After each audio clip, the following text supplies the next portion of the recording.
Welcome to Leadership Bites with myself, your host, Guy Bloom. This is a leadership podcast where I have conversations with colleagues, I chat with guests, and sometimes there'll be just me talking. You can connect with me at livingbrave.com, and when you enjoy the episode, subscribe and please tell everyone. Nick, great to have you on this episode of Leadership Bites. Thanks for coming along. Thanks very much for having me. So, I know who you are, and not everybody will, but I would just like to get a sense of just who you are in the world, and then we'll get straight into the topic in hand. Sure. I'm a freelance journalist. I picked up the Post Office story in 2010 when I was working as the breakfast show presenter for BBC Surrey.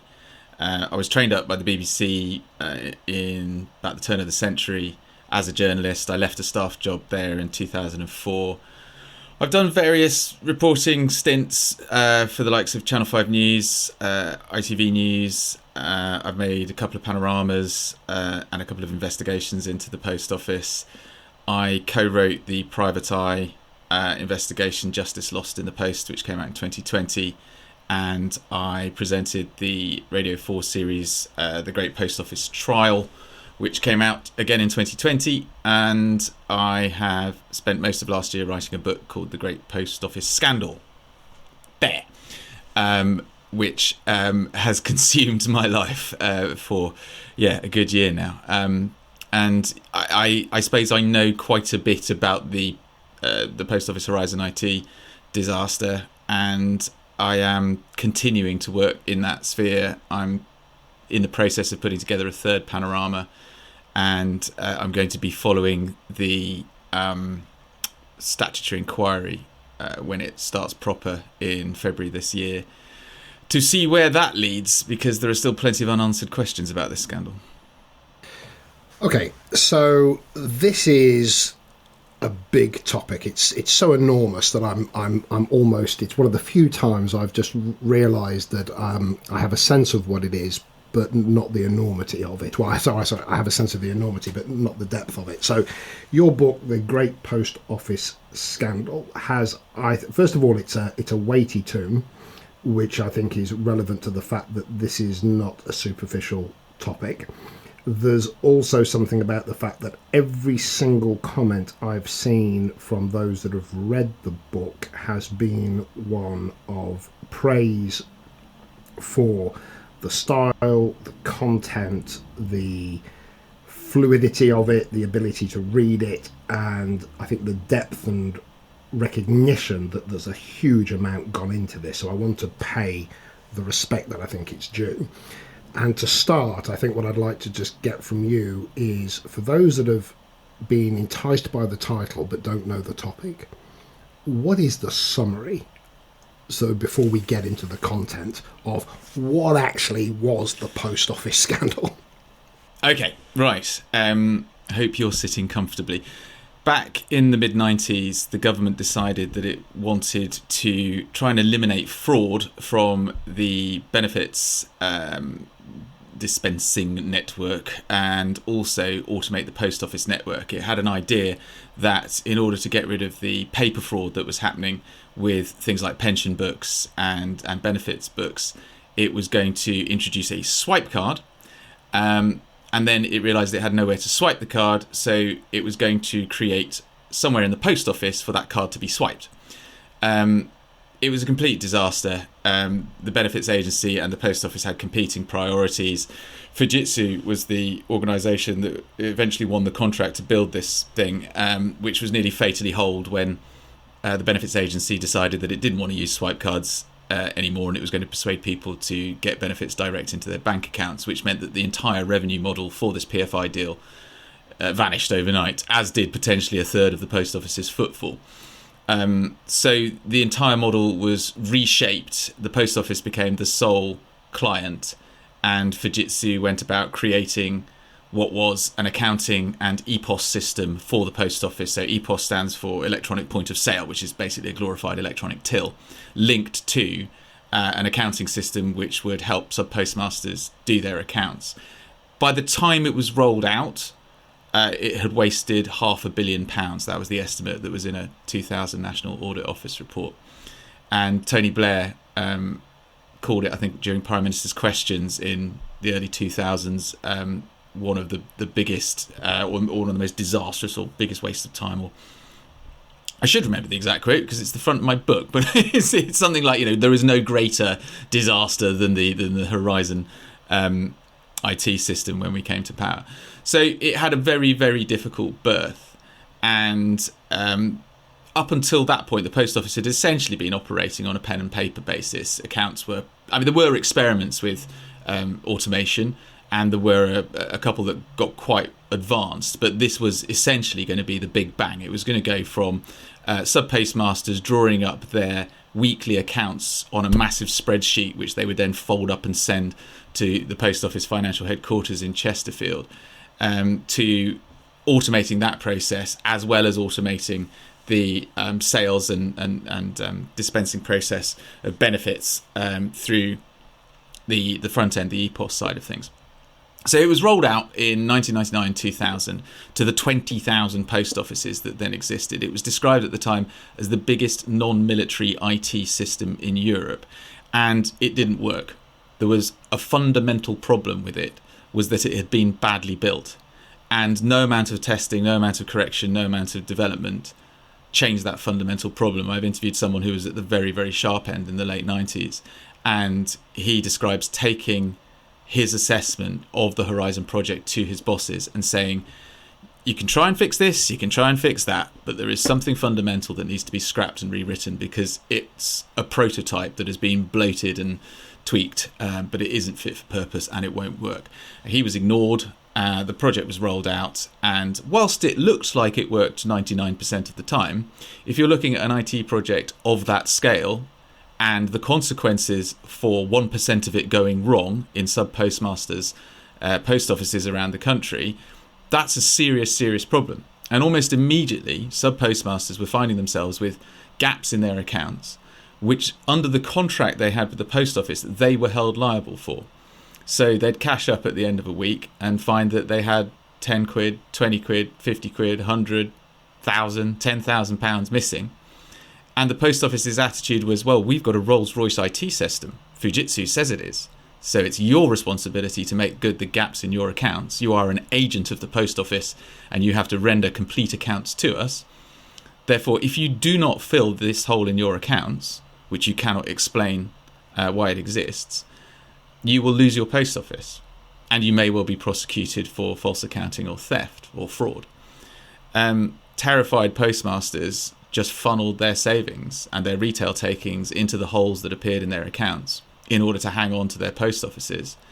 And sometimes the holes just got too big, and they either tried to cover up those holes, at which point they were done for false accounting, or they were audited, the holes were found, and they were prosecuted for theft and or false accounting and fraud or misrepresentation and various other crimes. And this happened on an industrial scale over 15 years, from 2000 to 2015, with 738 people being prosecuted on the basis of this IT evidence. And it was only in 2019 when a massive civil litigation was brought by Alan Bates and 554 other sub-postmasters. Alan Bates is the founder of the Justice for Sub-Postmasters Alliance. And they took on the post office in a multi-million pound High Court battle and won. And it was only on the 13th of March 2019 that for the first time in this scandal, someone in authority sided publicly with the postmasters and said, yeah, the post office has essentially been erroneously prosecuting people over a period of years, and these are potentially miscarriages of justice. And by the way, their contract is onerous and unfair. And by the way, the Horizon IT system was not remotely robust for a good 17 years of its existence. And that's where we are today. A lot to unpick. I think I'm interested in senior people in senior roles and where they are either potentially at fault or willfully blind. Because I can imagine if you say to somebody who's an expert, does that system work? And they go, yes, you go, well, it works. But somehow it went wrong, and they didn't trust their people, they didn't have a finger on the pulse, they didn't have a sense that something was wrong, or they started to cover up and there was malpractice. I think that's the bit I want to get into that I don't have the right question for just at this point. as a journalist, you're always taught to follow the money. And there was a unique and catastrophic situation between Fujitsu, the post office, and the sub-postmasters. The post office sub-postmasters contract essentially allowed the post office to offload all its business risk of the IT system onto the sub-postmaster. If the post office were a bank and the sub-postmasters were employees, and they had, I mean, no computer system is 100% perfect. The bigger the computer system, the less likely it is to be perfect. But if you have an imperfect computer system and an error and anomaly becomes apparent at the sharp end, the usual thing to do would be for the employee to raise the issue, for the bank to investigate the issue, to correct the IT so that the issue did not raise itself again, and it would be the shareholders that would bear the cost of that process. With the post office, you had all the risk being shouldered by the postmaster and none of the risk being shouldered by the post office. And you also had a mutually beneficial relationship which existed between the Fujitsu and the post office on a contractual basis, whereby under the service level agreement, if the Horizon IT system didn't work properly, it would cost Fujitsu money. They would incur fines for service level interruptions. So it was in their interests to keep any disruption away from their responsibility, and they did this by fixing stuff on the sly without admitting liability for it. If the post office thought there was potentially something wrong with the IT system, it cost them money to ask Fujitsu to investigate it. So it was far easier for Fujitsu to blame sub-postmasters for problems and for the post office to blame sub-postmasters for problems and then go chasing them down to get what they perceived to be money that was missing from their accounts. So it was purely the path of least resistance through the extraordinary contractual setup between the postmasters and the post office, which allowed them to go down the route of pursuing postmasters for money because it was cheaper and easier to do than looking at their IT system or looking at Fujitsu's IT system and paying money to have it properly investigated. So that was the sort of toxic environment which allowed this to grow. But it was based on a decades, possibly even centuries old class distinction and class snobbery which existed within the post office, which goes at least back to the Victorian era. Postmasters and the post office had an agency principal relationship. So the post office is the principal and postmasters are agents of the post office. Now this grew up in mainly the 19th century due to the expansion of the railway networks. Before, you had postmasters, not sub-postmasters, postmasters, who looked after the mail operations in every region of the country. And this grew exponentially during the expansion of the railways. And they found that they needed more assistance. They needed more sub-postmasters to help them with the day-to-day business. But there was a real class divide between postmasters, who were essentially officers of the state, part of the oldest secular government agency in the world, and very grand, and had their own uniforms and their own offices, which were and a decent salary, and sub-postmasters who were seen as entrepreneurial shopkeepers, lower middle class social climbers looking to get a leg up in the world through the credibility that and authority that the office of a sub-postmaster could confer upon them. And there was never any trust between the post office and the postmasters and the sub-postmasters. They were seen as these sort of slightly lower middle class social climbers. And this snobbery and distinction existed all the way through the 19th century and 20th century. And when the Horizon system came along, because these sub-postmasters were essentially viewed with suspicion as not quite our sorts, and because there was money leaking out of the post office network, left, right and centre, the Horizon system essentially opened a window in the post office's mind onto the activities that were going on in their 20,000 strong network of branches. And it was catching the criminality. Yeah, it was this at last we now have the tool to catch these criminals in the act. And you'll see this leap, I think it's almost a fourfold leap in prosecutions between in the 4 years running up to Horizon being introduced and the 4 years afterwards. Because now in the Post Office's mind, they had the IT system which could catch those thieving sub-postmasters in the act.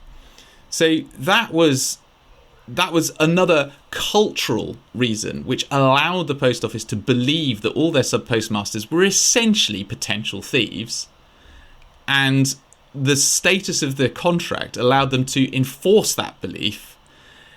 And on top of all this, you've got a Post Office which can bypass the police and the Crown Prosecution Service because of its historical position of strength. I mean, the Post Office Investigation Department is older than the police service.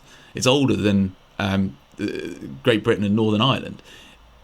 It could use its own investigators and its own prosecutors to make private criminal prosecutions against its own sub-postmasters without any of the checks and balances that any other organisation, or you would hope any other organisation, would be subject to if they tried to criminally prosecute people on either good or shaky evidence.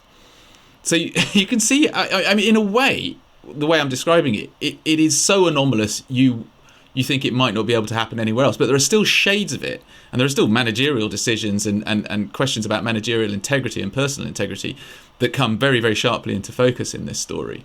But it is also something of a unique setup. These people in these positions, they must have felt powerless. It's a massive gargantuan entity.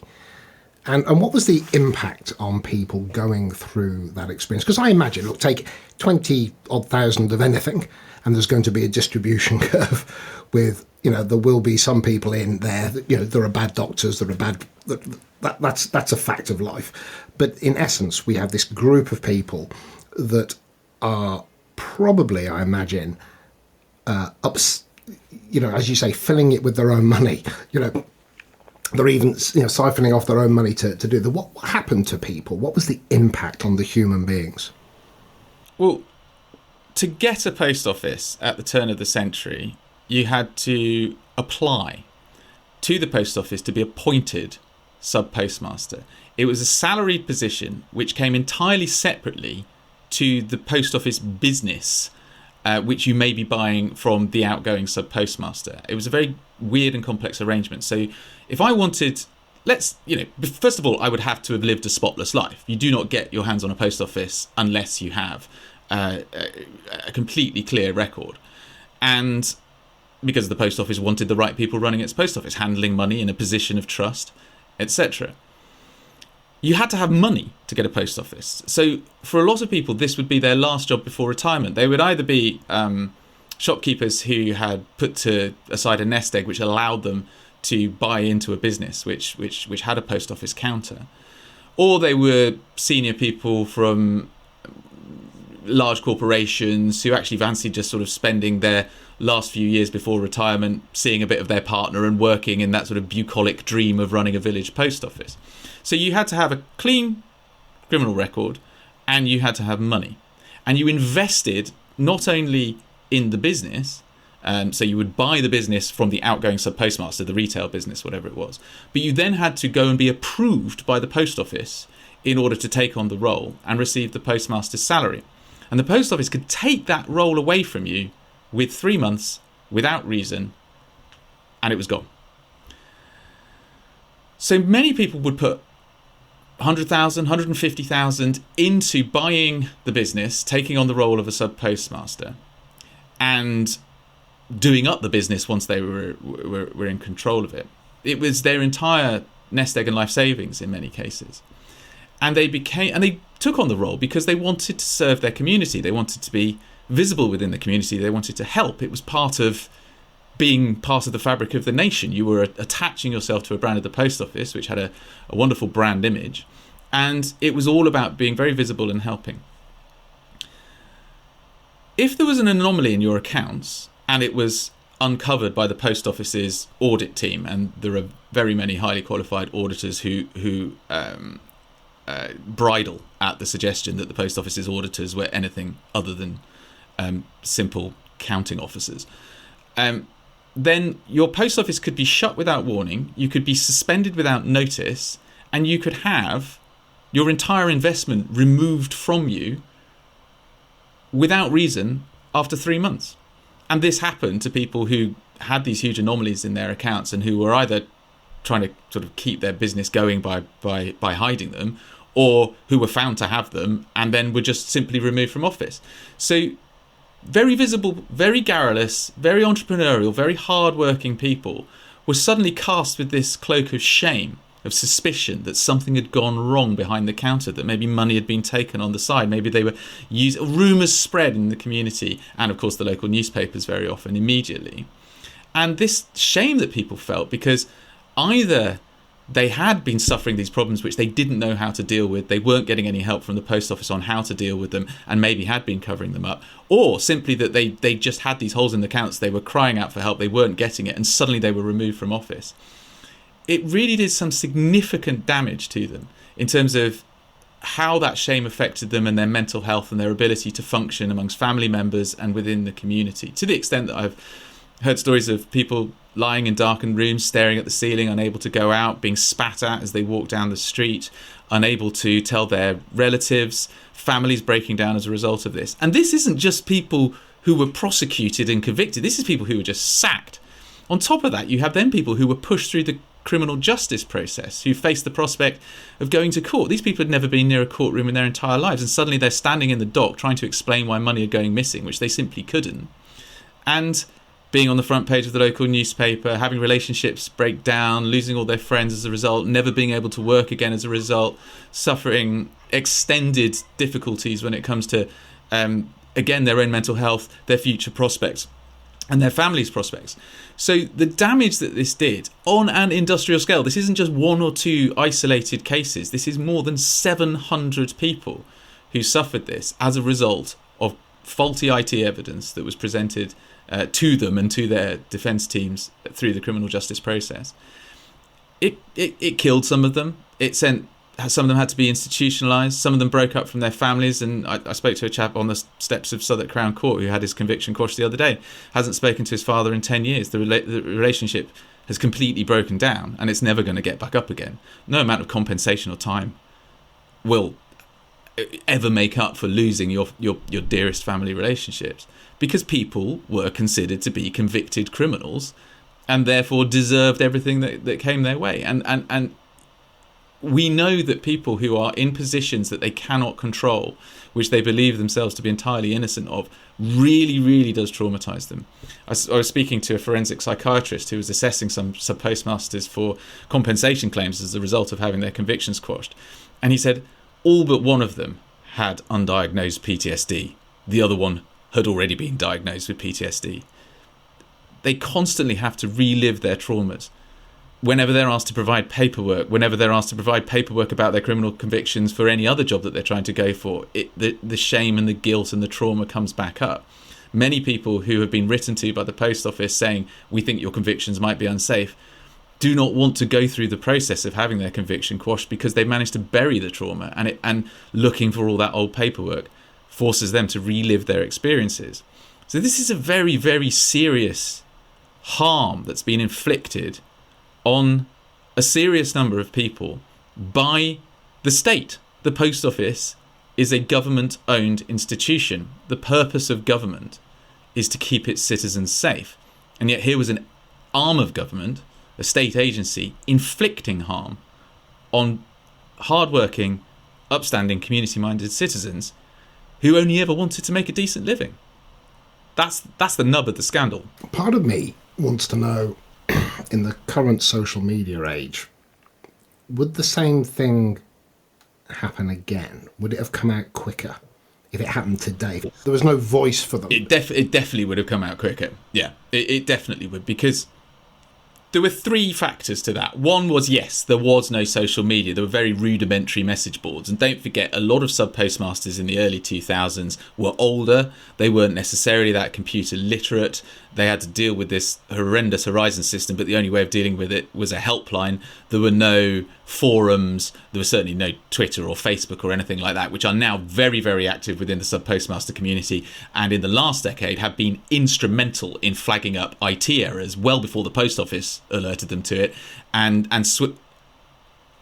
Exactly, and that is a crucial thing. However, there are two really unforgivable and toxic elements that kept the situation from coming to light for more than a decade, which was, first of all, the post office, when they told sub-postmasters, who, don't forget, are the only people with that job within any specific community, so they're naturally geographically isolated.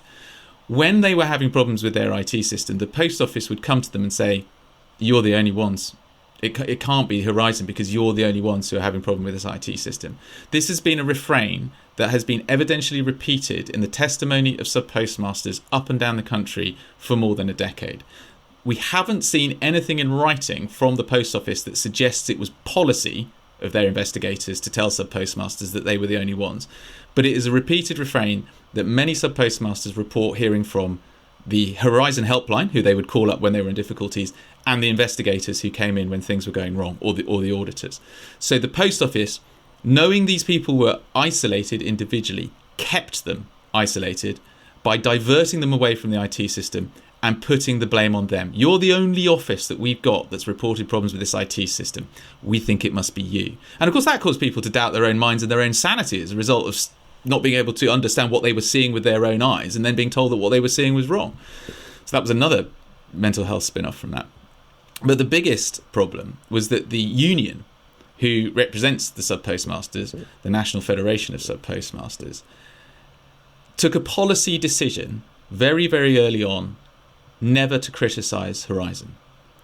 Now, they did this because each postmaster owns his own business or her own business. Therefore, the value of that business becomes entirely dependent on the proper functionality of the IT system which is at its heart. And the Post Office and the National Federation of Sub-Postmasters refused to countenance anything that could devalue the Post Office network or the individual businesses of the individual sub-postmasters. And the NFSP took a calculation that it was better if some sub-postmasters were thrown under the bus than it was to publicly defend them and start raising queries about this IT system. And I've said in my book that I think this is potentially more indefensible than the stance that the Post Office and Fujitsu have taken down the years, because the job of the NFSP was to solely defend its members' interests. And there are examples time and time again of NFSP reps telling sub-postmasters, oh, no, it's nothing to do with Horizon. You need to come up with some other reason why you've got problems in your accounts. And so the failure of the union to challenge the Post Office from below is one of the biggest reasons why this scandal extended for so long. Because when journalists like me would go to the Post Office and say, oh, look, we've got a problem here. We've got X number of postmasters saying there's a real issue with your IT system. The Post Office would turn around and say, no, there's no problem with our IT system. Also, you'll notice that the National Federation for Sub-Postmasters, which solely represents postmaster interests and robustly defends them, also says there is no problem with our IT system. And that, in my mind, is utterly unforgivable. So this is why so many sub-postmasters were isolated and why the scandal took so long to come out. The lack of connection between them, the denial of any problems publicly by the NFSP, and the Post Office's insistence of telling these sub-postmasters that they were the only ones reporting these problems. So every jigsaw piece was almost not working in their favour. No, and I think, Sir Wyn Williams, who's running the statutory inquiry into this scandal, has taken a very keen interest in that Post Office line that you're the only ones having problems with Horizon, because that was a lie, and the Post Office knew it. So there's something here about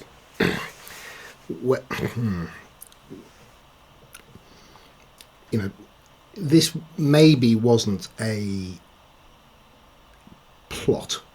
This maybe wasn't that there was a Machiavellian kind of meeting where they all decided to not be honest, or maybe there was, but almost at a systemic level, due to the heritage, the hierarchies, the culture, a whole perfect storm of truths led to almost like the second-class citizens being treated with a disrespect, with a hierarchy that was all-powerful, so didn't have to listen.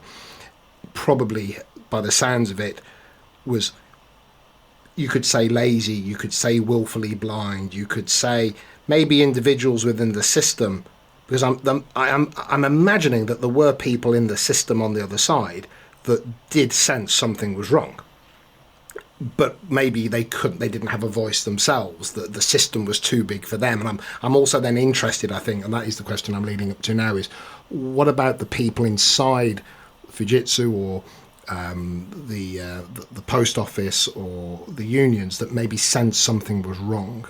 Have they come forward? What did they experience, if there were any?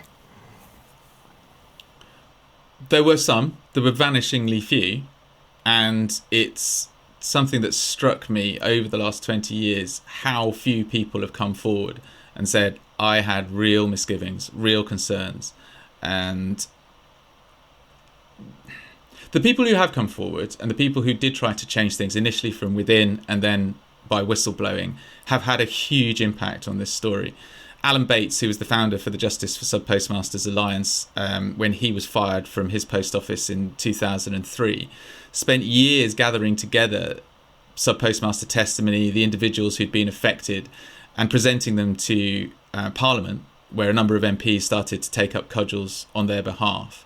There's a chap called Mark Baker who rose to very giddy heights within the NFSP, trying to persuade his colleagues at a senior level that something had gone seriously wrong with the IT system, and they needed to be talking about this publicly.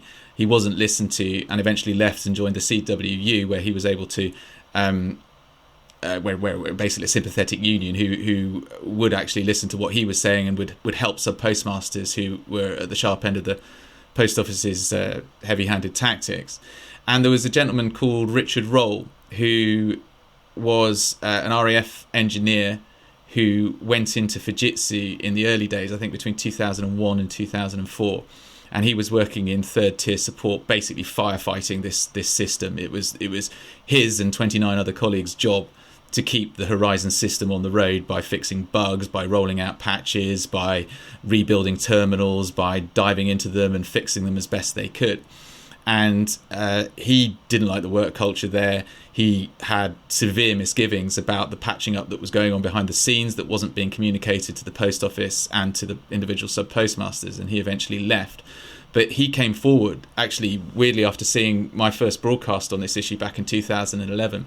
He made himself known to the Justice for Sub-Postmasters Alliance, and we eventually ended up interviewing him on our 2015 Panorama. And one of the barristers in the eventual civil litigation said that Richard Roll's contribution to that Panorama programme was fundamental in persuading them that there could be a chance of winning this at the High Court. Richard then became a witness for the claimants at the High Court and gave 2 days of testimony, which essentially blew a hole in all the post office's arguments and Fujitsu's arguments about the efficacy of the system and the safeguards that were in place. And so and led the judge to conclude that the post office's case was a busted flush. So there have been some very rare individuals who stuck their necks on the line, who've come forward to say, I think what was going on is wrong. But there were far too few of them. And I promise you, if you go to the post office now, at least 75% of the people there will tell you that most of these sub-postmasters were guilty and they got off on technicalities. There is a massive cultural belief at the post office that these people had their hands in the till, they were doing the right thing, and bleating about an IT system is just a diversionary tactic, despite the evidence of 2 thundering High Court judgments and the landmark Court of Appeal ruling, which came down in April last year. What's behind that, do you think? Is it that there's just a cultural ethic going through those people? Is it the fact that the data isn't strong enough, but it's quite emotional to them? What's going on for people to hold that position, do you think? it ran through the post office, particularly around 2010, 2011, when the campaign by the sub-postmasters started gathering a head of steam in Parliament. Their view was that all these potential thieves had been proved as thieves. They were throwing up diversionary smoke in order to discredit the post office, and their arguments had to be destroyed at all costs. Look, they would say, every single court where we've brought this to criminal processes has held up Horizon as a functioning IT system. None of these people have been found innocent, and if they have, it's nothing to do with the IT system. It's to do with the lack of evidence. It's all very well them going bleating to their MPs, but they're just trying to pull the wool. And that belief, because everything up till that point had been working to the way that they had been doing things. So the post office certainly believed up until recently, that it was the ultimate good guy. It was doing God's work on behalf of the government for the state. It was making the world a better place. It was providing access to services. It was doing so at a modest loss or perhaps a modest profit, but that didn't matter because it had a social purpose, which was being a community hub, bringing old age pensioners together in the queues to collect their benefits and providing services of sending parcels to loved ones in far-flung places. It believed that it was the guardians of not just the government morals, but also the taxpayer purse. It was handing out taxpayers' cash, putting it in post office counters, and it was leaving it in temptation's way. And these sub-postmasters, failed publicans and what was it? Was it failed publicans and ex-coppers who might be tempted to prop up their failing retail businesses because they weren't very good at what they did, had to be policed and monitored furiously because they were all potential thieves, and occasionally they'd get caught and then they needed to be punished properly. And so this cultural belief that they were the good guys, they were using the criminal courts properly, they were prosecuting properly based on evidence that had been bulletproofed and tested and validated by various ISO standards and Fujitsu themselves. You don't change that decades-old cultural belief overnight. And for the courts to turn around and run a coach and horses through this extraordinary fiction, this fantasy that the post office were propagating, is very, very hard for post office employees to take on board. One of the cultural problems with the post office, or the business problems with the post office, is that it is in itself a massive silo. It's not quite the civil service, but it's a commercial basket case. So the post office was, I don't know what the situation is now, but was stuffed to the gills with lifers, people who'd started as posties or counter assistants and had been promoted all the way up the chain into jobs that they were simply not qualified or capable of doing. But because they were loyalists, because they got their head down, because they had 30, 40 years service, they were tolerated in the positions that they worked. And so the idea that the post office, in whose identity they were entirely bound up, could do something wrong would be like saying to them, you have become a bad person overnight. Because what the post office has been doing is wrong and has done bad things, therefore you are a bad person. And the people whose identity are bound up in this self-image of being good, being righteous, and being important, don't take kindly to be suddenly being told you're wrong, you failed, and actually you contributed to one of the greater miscarriages of justice that the British court system has ever seen. It would be very handy to be able to point at a person and go, they were wrong. It was Bob, right? He lied. It's him. Put him in jail. That would be very clean cut, very, very simple. So when we look at potential, what the learning is or where the faults were, it's very clear, and I can tell you, having to wade through a massive amount of information to carefully hand me those facts for the time that we've got. But I guess what I'm thinking here is the blame with the system? and it's just so big that it is what it is. So do you know what? With social media, the way that it is, if it happened again, we'd probably get to hear about it. Or is it? No, it's more than that. There were people at the top that, not just by it must be true, but by evidence, were willful in their behaviour. And I'm wondering if there's repercussions for individuals as opposed to the fact that a system maybe has to pay a fine. You're getting to the cover-up. So we've had the scandal, which is the erroneous prosecution of hundreds of people, and you're getting to the point at which the Post Office found out that its IT system wasn't everything it had been told it was, and that it may have some false prosecutions on its hands. And the actions of the Post Office as a whole, from that period when it found out to 2019 when it became public, could be certain people acting in bad faith, could be a company doing what it believed were its legal responsibilities and no more, or it could be, as some people have said, potentially a conspiracy to pervert the course of justice, which is a criminal offence. It's very difficult to prove that until you knew who knew what when. But we've got to a point where by 2013, the Post Office had been informed in no uncertain terms that there were problems with its IT system by independent investigators. A barrister who was normally in charge of prosecuting sub-postmasters, or at least providing advice about the prosecution of sub-postmasters, had read this independent report and basically said, we need to review every single prosecution that has been made using Horizon IT evidence. So this was 2013. On top of that, the Post Office commissioned an independent report by a BAE Systems owned company called Detica, or Detica Reveal, I think it was, which again was kept secret.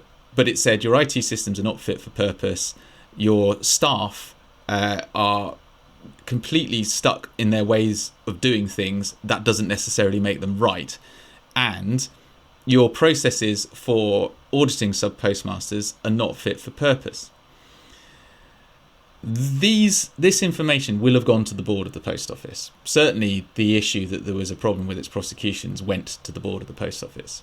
And the Post Office board, which has a government civil servant sitting on it representing UK government investments, and therefore a hotline to the shareholder, which is the Secretary of State for Business, took a decision that it was not going to publicise what were very, very serious failings and potential miscarriages of justice to the MPs who'd been campaigning on behalf of their constituents for a period of years. And when people like me came along and asked them questions, the Post Office went into denial about whether or not there was backdoor access to its IT system, about whether or not any of its convictions were unsafe, using very, very weasel words which they could possibly just about legally justify, but actually don't stand any scrutiny. They were denying there was a problem. In fact, what they were doing was they were systematically covering up a very, very serious problem that was only uncovered through a highly expensive, hard-fought court battle in 2018-2019. Now, as someone has said to me, if you have a strategy of avoiding disclosure of a serious problem, and the effect of that strategy is harm, and the harm is preventing people from access to justice, i.e. getting their convictions overturned, you are sailing dangerously close to a conspiracy to pervert the course of justice.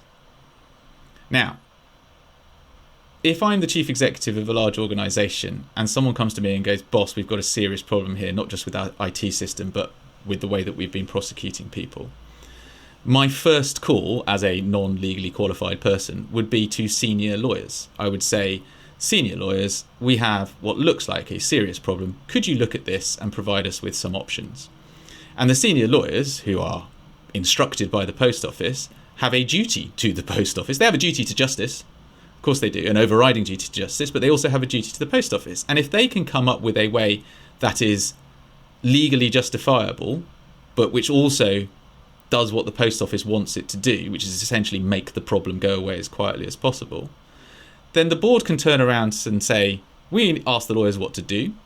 The lawyers will say, we have to look after the interests of justice and the interests of the post office. We think we've balanced them correctly with this legally privileged confidential advice. And the post office act on that advice, and they say, well, we weren't acting in bad faith. There was no criminal conspiracy to cover up anything here. We were discharging our duties to protect the interests of our business whilst fulfilling our legal obligations. And so that's why unpicking who knew what when at the time the cover-up went into overdrive is essential. But one of the very few things that has come out in the Court of Appeal in March last year, was that the head of security at the post office, the head of security department, the department which made decisions on prosecuting individuals, ordered the shredding of documents relating to a meeting in which problems with Horizon were discussed. Now again, the shredding of documents is potentially a conspiracy to pervert the course of justice. And that is one of the few pieces of information about what was going on at the post office around the time the scandal was becoming known internally, has surfaced. So there were, in my view, some people at board level, at government level, and possibly ministerial level acting in bad faith in order to keep the story under wraps, which had the effect of delaying and denying justice to a large number of people. That's a very, very serious point. Joe Swinson, who's the Postal Services Minister between 2012 and 2015, has refused point blank to acknowledge any request for an interview that I've made through multiple people in multiple ways over a period of years. It's essential that she tells the statutory inquiry what she knows. It's essential that the government civil servants who are sitting on the Post Office board tell the statutory inquiry what they know. It's essential the person who ordered the shredding of documents at the Post Office is cross-examined at the statutory inquiry, so we know who knew what when. And it's only that way that enough evidence might come up to start the process of potentially prosecuting some of the people at the Post Office, or potentially even in government, who were making decisions that had this horrendous effect on so many people over a period of years. Are they legally bound to do so? So it is going to happen. Yeah, a statutory inquiry, and it was only made a statutory inquiry because it was dragged kicking and screaming to that point by the backbench MPs who've been campaigning on this for years now.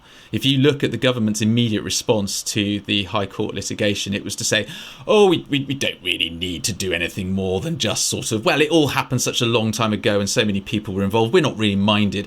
That position very quickly changed to the promise of a review in the light of the sound and fury that came from the backbench MPs. And then when the Court of Appeal handed down the judgment that the 39 prosecutions of sub-postmasters were an affront to the public conscience, Sir Wyn Williams wrote to the government and said, look, this needs to become a statutory inquiry, and the government finally agreed. So now it's a statutory inquiry. Sir Wyn has the ability to subpoena documents and cross-examine and compel witnesses to attend where they can be cross-examined under oath.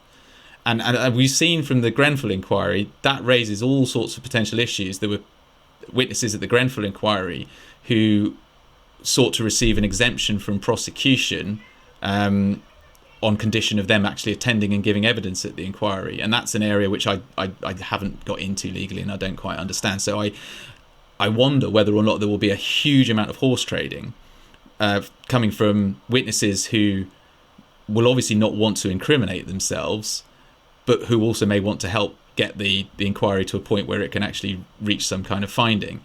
There will be ordinary people listening to this going, well, I'm sorry, if you did a bad thing, tell the truth about it and suffer the consequences. But of course, it doesn't work like that. And very well remunerated executives will come tooled up to the nines with very expensive lawyers who will do everything they can to ensure that whatever happens, their client doesn't end up in a criminal dock answering questions after being prosecuted. So, I don't have any expectation that anyone will end up being criminally prosecuted for perverting the course of justice or any other crime, malfeasance of public office or whatever. But I do hope that Sir Wyn Williams will be able to at least tease out some kind of understanding of who was making what decisions and why at the post office, which led to this extraordinary delay to justice. And also, and we haven't even touched on this, the way in which the civil litigation was fought. There is a passage in my book where a witness clearly states that he was present at a meeting where the acting chief executive of the post office, I think he was CFO at the time when he said it, but the strategy, he outlined the strategy for dealing with the civil litigation, which was simply to throw money at their defence in order that the claimants would run out of cash and the case would collapse before any conclusions were made. And the post office, if that's true, and I've no reason to doubt it is, that is borne out by what happened. The post office did everything they could to drag out the litigation as long and as expensively as possible, even to the extent of spending hundreds of thousands of pounds on trying to get the judge removed from the case by throwing a recusal application at it. And that very nearly had the effect of causing the claimants to run out of money. And it is entirely possible that had the litigation dragged on a few more months, then this story would not have come out in the way that it has, because the post office would have succeeded in its aims of burying what now is recognised as a huge miscarriage of justice. It was on very, very fine margins that this ever got properly into the public domain. And that is down to a post office strategy of trying to conceal, trying not to disclose important information which was incriminating. And you can argue it's litigation tactics, you can argue it's bad faith, you can make all sorts of spurious allegations or all sorts of credible allegations. But until it comes out in evidence in the inquiry, we are simply not going to be able to start pointing at Bob or whoever was responsible for acting in bad faith. So when you talk about horse trading, that's people, just want to reiterate on that one, that's people saying, I'll be very honest with you, but I want a free pass. Is that what?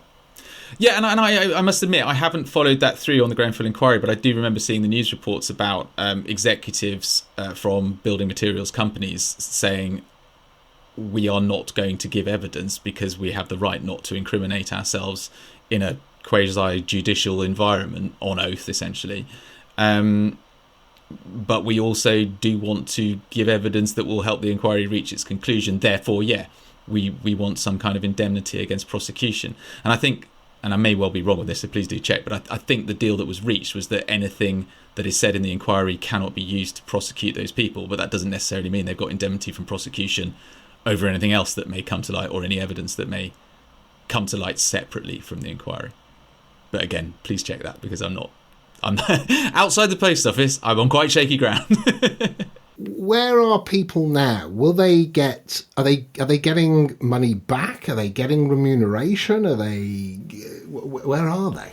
Well, there are three strands of remuneration. There is the compensation that was given to as part of the settlement to the 555 civil litigants, and that's currently the most contentious one, because they were given £57.75 million by the post office in a somewhat mealy-mouthed, vague apology, but 46 million quid of that went to the litigation funders and lawyers, and that goes back to the post office's attempt to try and run them out of money, because once the post office knew that the claimants had litigation funding is a very hard-nosed business that requires a 300% return on any high-risk investment it makes through the courts. And the post office were relying on the litigation funders pulling the plug. Now, the litigation funders in this case didn't pull the plug, but as a result of the settlement, they took what they were contractually allowed to take. In fact, they took less than they were contractually allowed to take. Same with the lawyers involved. They forewent all their bonuses, because otherwise the entire compensation pot would have been swallowed up. But part of the terms of the settlement meant that the litigants were not allowed to sue the post office for anything ever again. So they were the brave ones. They were the ones that cracked open this entire scandal and formally got this High Court judgment handed down, which was so bulletproof that the Court of Appeal just looked at the post office's attempt at appealing it and essentially laughed it out of court. So they were the brave ones that cracked this scandal open, and they were the ones who've received the least compensation as a result. The second tranche of compensation was as a result of the settlement, as a part of the settlement agreement. The post office was forced to set up a historical shortfall scheme, which is a compensation scheme for people who hadn't gone through the criminal justice process, but who had lost out to the post office over a period of years. And so people who were sacked or people who had found themselves filling the black hole in their accounts with money from their savings could apply to the post office for redress. That process has come under significant queries from MPs, not least Alistair Carmichael, who raised it in a debate which he initiated just before Christmas, in which he is not convinced that the historical shortfall scheme is fit for purpose. Certainly it seems as if all the low value claims are being settled, but anyone who has a high value claim, and I don't know what a high value claim is, let's say more than £20,000, is finding severe delays to getting the compensation that they're claiming. The final tranche is just before we finish on the historical shortfall scheme, as a sign of how unaware of the scale of the damage the post office had done to its own sub-postmasters over the years, the Post Office Board set aside £35 million to cover the cost of the historical shortfall scheme.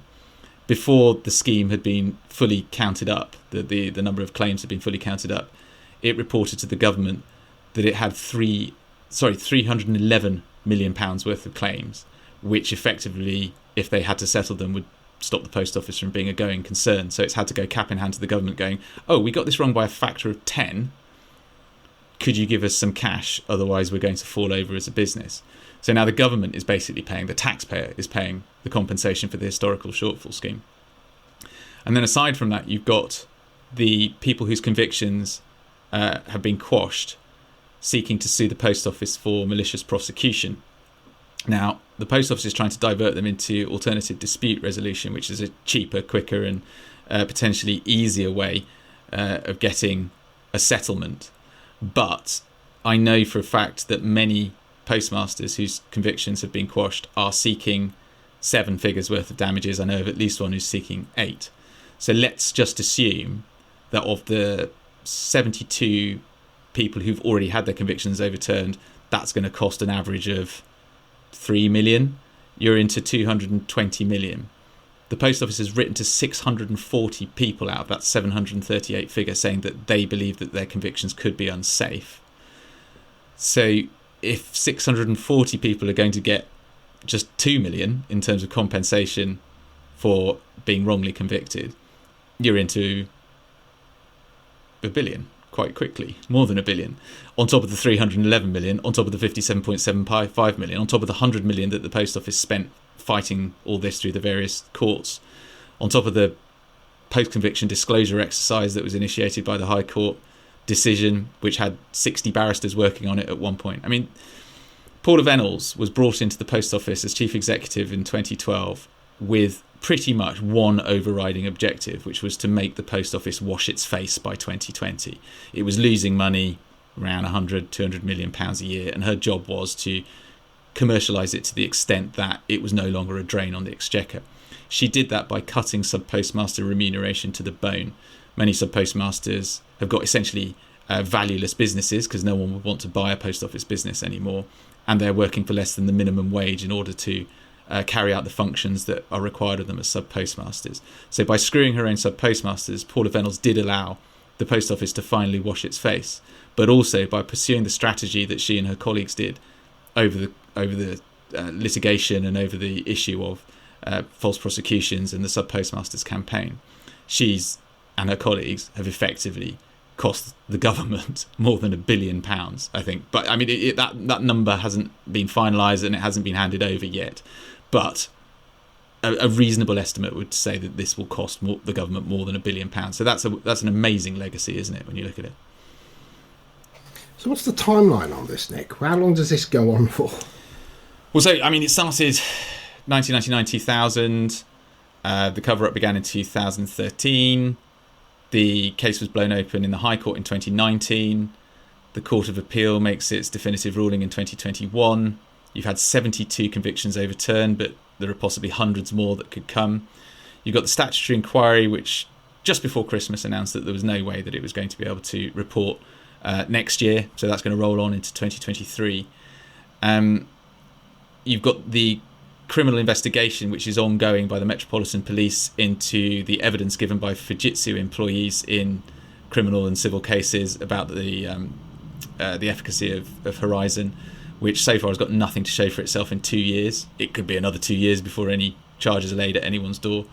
So you're looking at least another 5 or 6 years, possibly 10, before this is all put to bed. But, sub-postmasters, as I said before, take these jobs often as their last ones before retirement. There are many people who've already died before seeing any kind of redress or compensation, and many more will just pass away without ever having seen anything like what they deserve in terms of redress or in terms of public rehabilitation.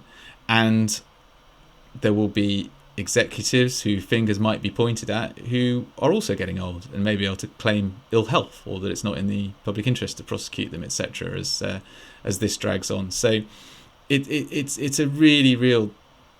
There was an MP who stood up in Parliament and said, "This is one of the worst disasters in public life since the infected blood scandal," and I'd put it on a par with that, with Hillsborough, with Windrush, with the West, the Mid-Staffs NHS disaster. This is something that is really harmed people over a very long period of time. Many are unlikely to see redress. Many are getting old.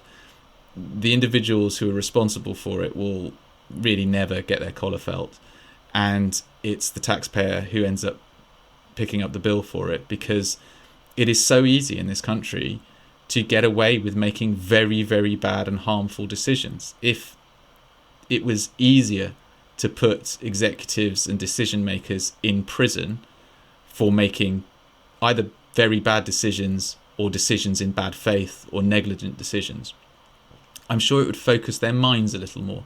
The United States is better than we are at doing it, but it's still not perfect. But, I mean, who went to jail as a result of the financial crash in this country in 2008, 2009? No one, as far as I'm aware. Or maybe there's a couple of guys who got LIBOR rigging, but, I mean, there were no senior level executives who went down, no chairmans or chief executives or directors of banks who found themselves imprisoned as a result. And I think,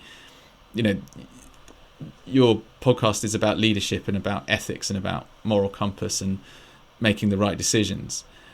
I think we need to really think about decency in boardrooms, and when something smells a bit fishy, it really is investigated properly and independently, and then the findings are shared with everyone who needs to see them. And if that means journalists and the public, then so be it. And also people who are potentially in danger of making very, very bad decisions, negligent decisions, know that the consequences of those decisions for them could be very, very serious. So at least they weigh up their responsibilities with a certain incentivization not to do the wrong thing. We need to have values instilled in people who make decisions at every walk of life. It's not just business. It can be public service and government and the like, and journalism. But also there needs to be the prospect of proper censure and punishment if potentially criminal, negligent, or just plain bad decisions are made which have negative consequences. I mean, again, this is going outside my area of expertise, but I do remember when the health and safety executive were given powers to criminally prosecute board directors for failings that happened within their companies that led to harm.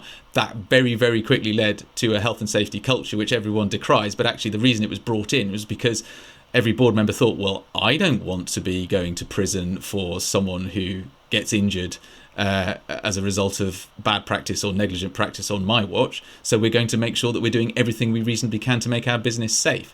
Now, if the same kind of system or the same kind of laws that forced and I, again, outside my comfort zone, so I wouldn't know how to start putting that in place, but if there were some way of making people directly culpable for decisions that they made that led to harm and not just physical harm, could be brought in, then that would focus people's minds and potentially stop all this happening again. Because the most depressing thing about all of this is that even if Sir Win Williams sort of concludes it was all a terribly bad thing and lessons need to be learned, what's to stop it happening again? And I think that's, I often look for the learnings, the lessons, and what it is that we can take away. And apart from the fact that it's a heartbreaking story, there's something here about when you are dealing with large systems, it takes positional power to change that system. It takes people, maybe it takes a huge accumulation of voices that maybe with this sort of modern social media world create an outcry that put pressure on people to say, we can't let this happen again. But it requires something powerful at a systemic level, as you say, to bring in a law or a culpability or something like that to make it inherently real for people, that they've got to pay attention to it. So it feels as if it requires that publicity, it requires that outcry, it requires that anger and that messaging upwards by the sounds of it. Yeah, I have a theory which is, I call it the path of least resistance theory, that the human beings more often than not will always take the path of least resistance, whether it's in the workplace or their home lives or whatever. If it is far easier just to go with the flow and just to let things carry on as they have been, despite any misgivings you might have, then you will follow that path, unless you are an extremely principled individual. And the world is littered with extremely principled individuals who do blow the whistle and whose lives get ruined as a result. If you make it easier to blow the whistle, protect the individual who blows the whistle, have their concerns taken seriously, than it is to do nothing, and whether that is because the consequences of doing nothing could be criminal prosecution, I don't know, then people will choose the path of least resistance, which would then be blowing the whistle. But you'd have to put an awful lot in place to make blowing the whistle the path of least resistance. And I don't know necessarily how you do that. No, I don't think I do either. But there's something, though, about the more people that hear these messages, the more people that hear these stories, the more people will have opinions and have that monitoring and that commentary, and so there is something about that. How do people? I mean, I'm gonna put the links in the description for the podcast. But the Great Post Office Scandal: The Fight to Expose a Multi-Million-Pound IT Disaster Which Put Innocent People in Jail is available on Amazon. I'm looking at 103 ratings, 5-star, and I would just suggest to absolutely everybody that's sort of listening to this that the titles are simply extraordinary, a masterpiece of investigative journalism which makes you ashamed to be British. Unbelievable. And these comments just go on, and what I notice is that these are very there's a lot of commentary. This people haven't just written a good book. So get the link, read this book. It's not a 2-minute read by the looks of it, but the commentary is. It's not a 2-minute read, but I've done nothing other than read it. So I think it hooks people in, and it's a commentary to you. And I think people should read it, and I think they should have that, pay attention to it. And how do people stay abreast of this, Nick, if they want to? Is there a key? Look, if you get interested and you want to keep your finger on the pulse, where would somebody go? Well, I've got a website called postofficescandal.uk, but I've also got a mailing list, and anyone who buys a book from the publisher will get invited to join the mailing list for free.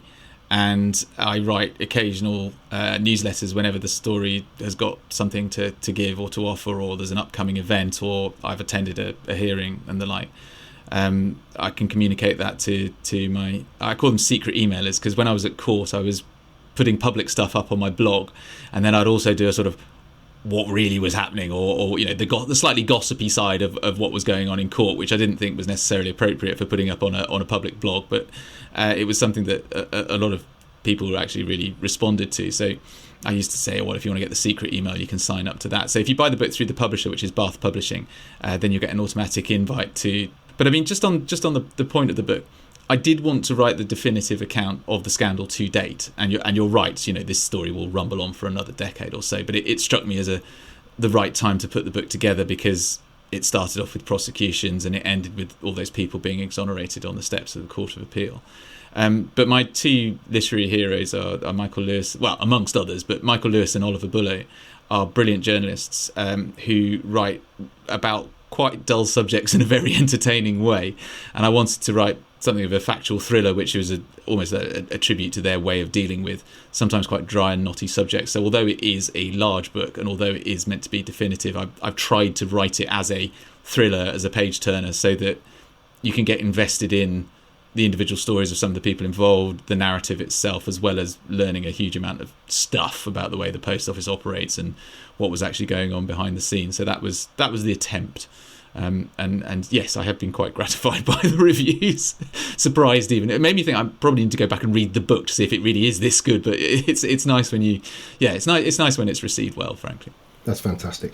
Well, listen, I'm just alert to the fact that very often I've got the right questions just to throw out when I'm doing a podcast. But this is a topic that has just got such depth to it, and there's so many threads to pull on that I think this, I hope, is the catalyst for people to make their way and to find out more about it and to take an interest in it. And I think it is one of those things, whether or not you're interested in the post office or not, the characters, the personalities, the what happened, that is in itself absolutely the fascinating, worrying, and all the things that we've been talking about. So I just want to say, we all have our own motivations, but as a public service, I think you've done a very, very important piece of work that if you hadn't have done it, then hey, it wouldn't have been done, right? So just from me to you, and for the way that you talk about this, the certainty you have around it, and the information that you have, I just want to recognise that and just say thank you. Oh, Guy, I'm very grateful. I mean, I think, again, I know your audience is very interested in governance and management and leadership and the like, and one thing that we didn't have time to touch on is this, as well as being a huge miscarriage of justice, is a corporate governance disaster, or a scandal you can see from space in that regard. There was no proper oversight. I mean, in any normal organisation, you'd be expecting the non-executive directors and the board and the shareholder to be breathing down the neck of the directors to say what is going on here. The government, as the sole shareholder of the post office, was entirely absent, and it made almost it climbed to think it was a plus point that it was keeping the post office as an arm's length business, so that it was not micromanaged by civil servants or ministers, but left to do its own thing. And that created that environment where the post office could essentially go rogue. The justice system was not monitoring how many private prosecutions the post office was carrying out. As I said before, the NFSP was not challenging it from below. So this constant sort of questioning that needs to go on at every level of every organisation as to whether the right thing is being done is a really good way of spotting problems early, and then having the bravery to do something about it is another matter altogether. But it is absolutely crucial, and there were too few people who had the guts or bravery to say, no, this is wrong, we need to do something, we need to do better than this, even if it damages our brand. But there were too few people watching it in the first place, which is what caused it to get completely out of control. So thank you very much for the kind words. I'm really, really grateful. I'm sorry if I blethered on a bit too much about it, but I'm a lot more coherent when you read the narrative in the book. Well, I also recognise that I just needed to basically shut up and let you talk. So I think that was really important. So listen, I'm going to press the stop button. Please stay on with me just to chat as we go, but just I think this is going to be one of the best things I'll put out. So thank you for that. Absolutely fantastic. Hey, no problem, Guy. Thanks for having me. Very grateful. That's it. So I hope you enjoyed the episode. Please share so others get to hear about us, and subscribe so you keep up to date on new episodes. Also visit livingbrave.com if you want to connect with me and find out more about executive coaching, team effectiveness, and changing culture. Oh, and of course you can buy my book Living Brave Leadership on Amazon. So on that note, see you soon.